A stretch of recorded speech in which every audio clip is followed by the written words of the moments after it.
ndikafunga rudo ndobuda msodzi samatenga tumira indiro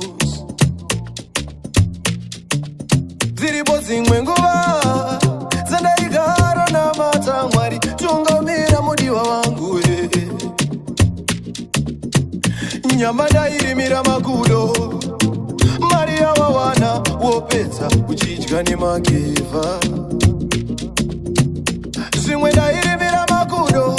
zvese zvawaiwana waipedza uchidya nemageva